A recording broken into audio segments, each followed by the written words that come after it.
Hello नमस्कार, स्वागत आप सबका आपके अपने उत्कर्ष यूट्यूब चैनल पर। और मैं हूं आपका होस्ट से दोस्त नरेंद्र चौधरी। जैसे जैसे राजस्थान पुलिस के फॉर्म भरने की अंतिम तिथि नजदीक आते जा रही है, क्योंकि पहले 17 तारीख थी, उसके बाद में बढ़ाकर कर दिया 25 तारीख। और वैसे वैसे पहले भी बहुत सारी शंकाएं थी और उसके साथ साथ अब भी बहुत सारी शंकाएं, सोशल मीडिया के माध्यम से बहुत सारे मैसेज भी आ रहे थे, सर क्या करें कैसे करें। तो पहले भी मैंने आप लोगों को बताया था ऐसी बहुत सारी बातें। लेकिन अब उसके बाद अब तो जैसे डेट बढ़ी थी ना, एग्जाम डेट बढ़ी आपके, एग्जाम डेट का फॉर्म डेट आगे बढ़ी 25 तारीख की गई। उसके बाद तो दोबारा से यहाँ पर बहुत सारे मैसेज आए थे, सर क्या करना होगा। और खास करके किसके बारे में कि सर ड्राइवर के लिए लाइसेंस जरूरी है क्या। मैं ड्राइवर के लिए बात कर रहे हो तो कि सर मैं ड्राइवर का फॉर्म भरना चाहता हूँ कि इस बार 10,000 के आसपास वैकेंसी है, 10,000 वैकेंसी है, 10,000 वैकेंसी के अंदर जीडी भी है और ड्राइवर भी है। तो बच्चा सोचता है सर मुझे ड्राइवर का फॉर्म भरना है, तो इसके लिए मुझे कौन सा लाइसेंस की जरूरत पड़ेगी और वो लाइसेंस जो है वो कितने साल पुराना होना चाहिए। ये बात यहाँ से थी, तो उसी को लेकर चर्चा करने वाले हैं कि मेरे भाई यदि आप ड्राइवर का फॉर्म लगाने जा रहे हो तो आपके पास कौन सा लाइसेंस होना चाहिए, आपके पास न्यूनतम कौन सी शैक्षणिक योग्यता होनी चाहिए और ड्राइविंग लाइसेंस जो है वो कब तक का बना हुआ होना चाहिए। मतलब तीन बातें, शैक्षणिक योग्यता कितनी है, उसके साथ साथ आपके पास सेकेंडरी पार्ट यहां से आता है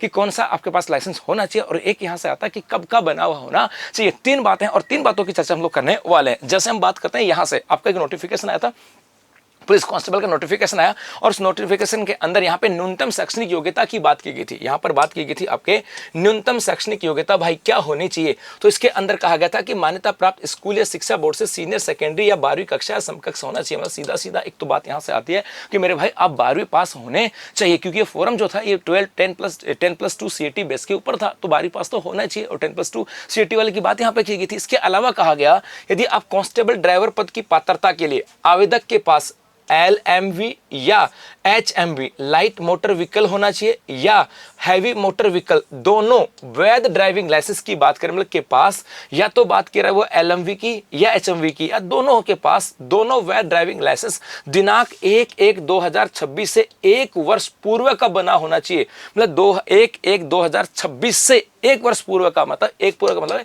1/1/2025 की बात करें से पहले का होना चाहिए। अब इसको ऐसे भी तो कह सकते थे ना भाई कि यहाँ पर LMV की बात करें, HMV की बात करें, दोनों वैध ड्राइविंग लाइसेंस आपके पास होने चाहिए। एक यहाँ पर कहा गया कि 1/1/2026 से एक वर्ष पूर्व का, मतलब इससे एक साल पहले, तो एक साल पहले कब आ जाएगी 1/1/2025 है ना। यहाँ की बात करें से एक वर्ष पूर्व का, मतलब इससे पहले की बात करें तो यहाँ पर आ जाए, सीधा सीधा कह दूं मैं कि भैया आपके पास जो ना ये आपके पास 1/1/2025 से पहले का बना हुआ होना चाहिए। तो यदि आपके पास LMV है या HMV लाइट मोटर व्हीकल है या हैवी मोटर व्हीकल है, दोनों चलेंगे। इसके साथ साथ आपका लाइसेंस 1/1/2025 से पहले का बना हुआ होना चाहिए। ये कंपल्सरी पार्ट यहाँ पर है, आपको यहाँ पे लिखा हुआ है 1/1/2026, लेकिन ऐसा नहीं है भैया 1/1/2026 कहाँ पर। इसका मतलब है आज अपनी चल रही है, जैसे मैं बात करूँ आज अपनी मई चल रही है, मई 2025 है, मई 2025, यहाँ तो 1/1/26 का हम लोग जल्दीबाजी में बच्चा से पढ़ लेता है कि मेरे भाई आपके उसके बाद नवंबर 2025 तो अभी तो आया ही नहीं, उस समय का भराव भर सकता है कि नहीं मेरे भाई, तो 1/1/2025 से पहले आपका फॉर्म होना चाहिए। सिर्फ आपका